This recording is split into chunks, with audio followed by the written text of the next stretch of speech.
What's up? It's Cody from the Keepers of Nerddom. How y'all doing?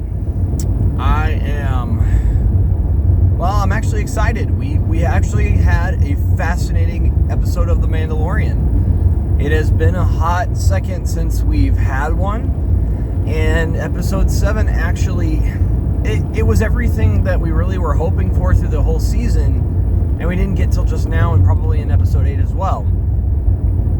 I think it's important to note, like, this was a really good episode.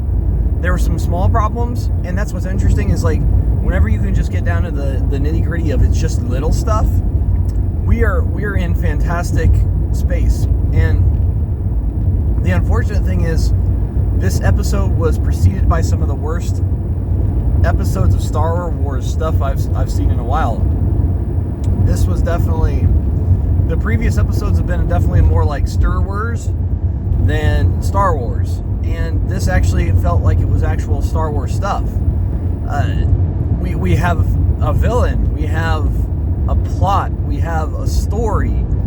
And the other stuff, the previous episodes, it was like they were limping to get here at best. And sometimes they weren't even limping. They were just sitting in a corner crying.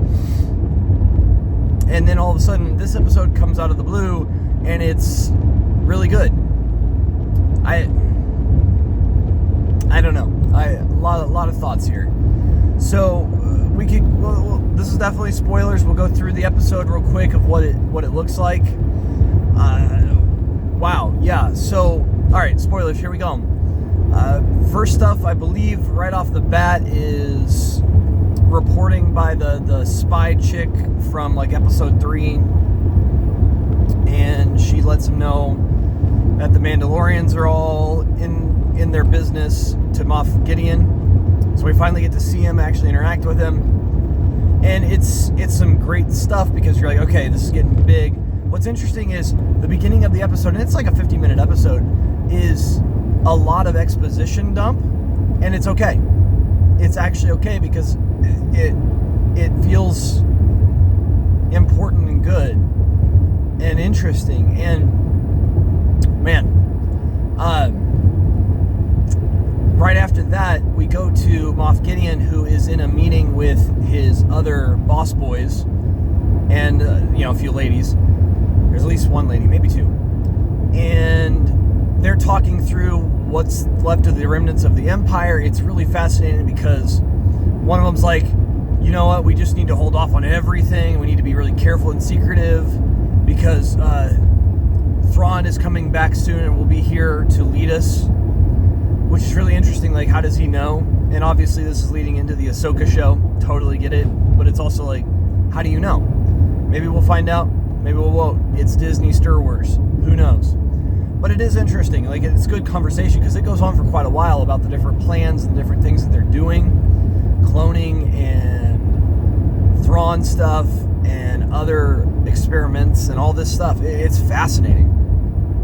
And there's a name drop of Commodore Hux or Commander Hux. I can't remember which title. But it is interesting because I'm like, is that supposed to be the guy from the sequel trilogy? Because it's not the same actor and he's a much older already. Was he cloned later? I don't know. Kind of bizarre, kind of weird. Very interesting concept there. Like, is this supposed to be his dad? Is this supposed to be the pre-clone version? Or what is it? Don't know. I really wish it wasn't leading to the sequel trilogy because it's just so bad. But here we are. And then Moff Gideon makes a request when he finds out about the Mandalorians to everybody else, like, I need some extra stuff, some ships, some more troopers, some Imperial, like, guard or something like that. It's really interesting. And they actually give them to him, and it feels like an actual competent meeting, like in A New Hope, where they're talking around the table at the Death Star going, all right, what do we do here? What's the plan? Really good. And then we cut down to the scene with all the Mandalorians arriving at the Navarro. And it's fun because they meet up. We also get a good scene with Grief Karga, who goes, all right, here's the dealio. We couldn't fix IG-11, but we took him down to his basic just functions, and they essentially hollow him out to make him quote-unquote IG-12, but really What it is just a platform for Grogu to walk in and to actually talk through, because it can say yes and no. And it's fun. It gets a little obnoxious at times towards well, really quickly, because he just wants to say no, no, no, or yes, yes, yes, yes. And you go, ha, ha, ha, ha. But it's like the goats in Thor Love and Thunder. It goes on too long. And it gets obnoxious. Kind of interesting, and funny at first, and then it just, okay, this joke has worn out its welcome, and we're past it. So it's neat to see, though, that Grogu now has an interesting place. I wish they had gone, also, if you hit this button, there's body armor that slides closed, so that way he's protected. Just something to at least give him some protection, because right now half of his body, his upper torso, is completely exposed. Granted, so he can see, but there's cameras in Star Wars. It's possible to see without physically seeing.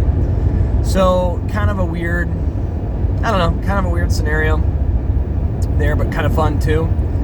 The Mandalorians decide we're going back to Mandalore to retake it, because there's still challenges there and figure out what's going on, which is funny because they don't really know what's actually there. And they ask for volunteers. Nobody wants to volunteer at first, and then finally Din Djarin does, so then they go. And again, this very much is Bo-Katan's show more than Din Djarin's, but at least Grogu is actually a focal point-ish at times.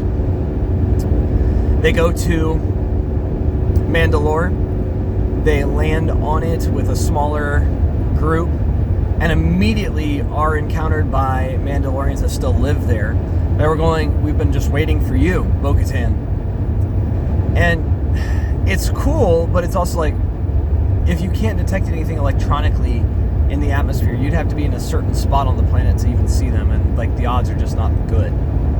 So it just doesn't entirely make sense, but okay. Oh, I forgot also, the very beginning, Moff Gideon is walking past a bunch of trooper armor.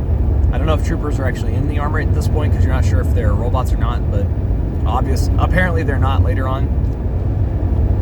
Anyway, they jump on this skiff thing as the Mandalorians together, and they have a sit-down meal and discover that Bo-Katan did try to surrender to just give them opportunity to survive. And that's how Moff Gideon got the Darksaber.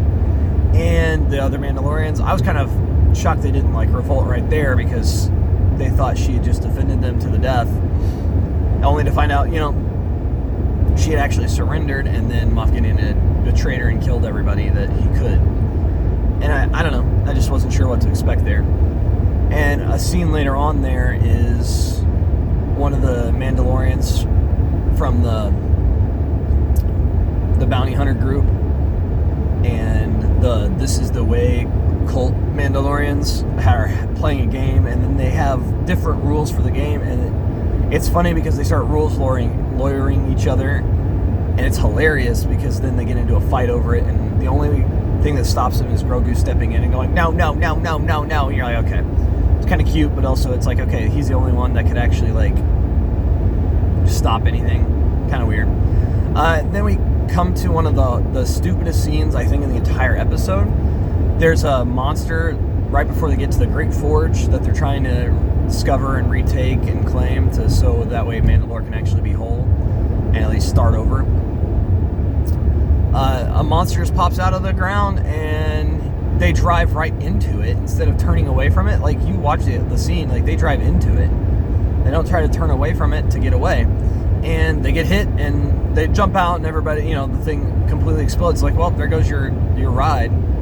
Have fun, I guess. It was just weird. Just didn't make sense. So then they go underground, and look at that. They're conveniently right exactly where they need to be. There's times where this is just a convenient episode, but overall the episode is really good. It's just interesting. And as soon as they get down below, they're walking through some corridors that you're like, that's... I was really wondering it during the episode. I didn't say anything right away because I was just like, nah, it's probably just standard to Empire, similar to Empire type styles, because maybe the Empire copied from Mandalorian. But no, it's Empire stuff, and they get ambushed really quickly by troopers in this white armor with jetpacks, and they take them down decently easy, it seems like they're hitting the troopers, and at least not necessarily all dying right away, but they still take them down. And eventually they get trapped by Moff Gideon really easily because they all are running in the same direction together. And it's fascinating because like only a few of them are on the other sides. Like Din Djarin is on the other side of this door, and he gets captured by Moff Gideon. And Moff Gideon says something fascinatingly funny because I guess he's pointing to all these white armored troopers with jetpacks, and he goes, "What do you think of my new dark troopers?" Which is really funny because they're apparently in Beskar, and so there's two problems with them. One, they're dark troopers, but they have white armor, which just cracks me up because it's just such a simple thing. But it's also, too, it didn't seem like they actually were wearing Beskar because the Mandalorians were killing them easily. Now, granted, Mandalorians training versus troopers, but still, it's like you're supposed to be invincible-ish with Beskar. Just seems strange. Yeah, they captured Din Djarin, take him away. I'm shocked they didn't take off his helmet just to embarrass him. I was kind of expecting that. That would have been a smart thing to do, just to really throw chaos into the Mandalorians themselves. And then the Moff Gideon, he's in this like epically cool Beskar armor that's like crazy. And so that's the other thing I'm not sure is he in Beskar armor and the troopers that are jetpacks aren't actually in it, and Moff Gideon's just wearing the actual Dark Trooper stuff? And that was the thing I was wondering about, because it was like maybe it was hinting at that more so. I don't know. Not sure 100%.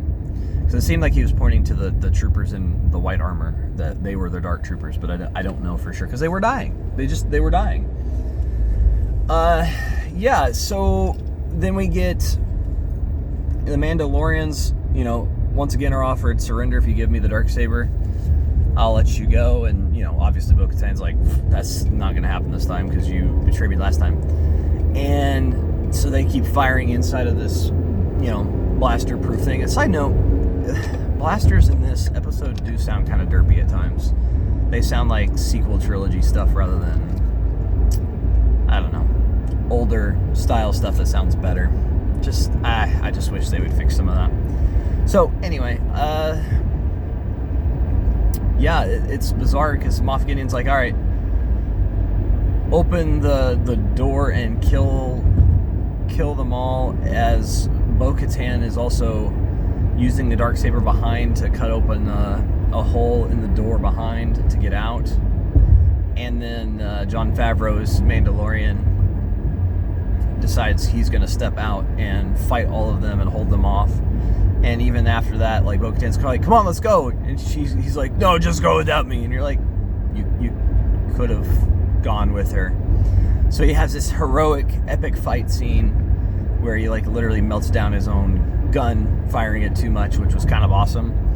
And then these, like, honor guards, similar to kind of the things that would show up either around the Emperor's throne room, or really more like sequel trilogy, the Red Guards there. We did see vibro blades, by the way, like little vibro daggers. It was really cool to see those. Anyway, they have like shock batons and shock axes and stuff like that, and they fight him, and they eventually put him down, and it is cool. It just seems kind of silly because there wasn't a real good reason for him to die. And Moff Gideon's also sent TIE fighters and TIE bombers and stuff to go take out the enemy fleet, that kind of thing. And so we're going to see in the next episode what's actually going on. But overall, like, this is so much better, and it just makes you wonder, like, what was the point of the other 6 episodes, right? Because most of it didn't actually need to happen.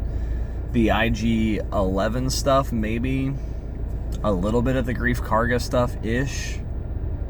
The Mandalorian stuff apparently literally could have taken 10 minutes to resolve to get them together, because that's what it took. And the scenes with the traitor chick that's in the New Republic, spy, again, didn't need to take an entire episode of 30, 40 plus minutes just hanging out with the person. I don't know.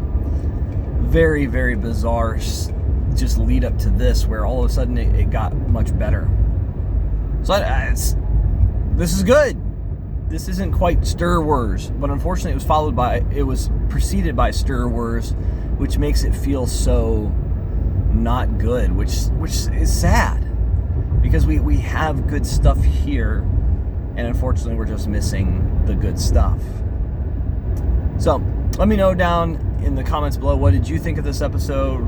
How has the previous stuff affected this? Because this really was a great episode, and I am excited for the last one, but unfortunately everything was soured by the previous 6 episodes. It's weird. So I've been Cody from the Keepers of Nerddom. Take care, y'all, and have a great day. Bye now.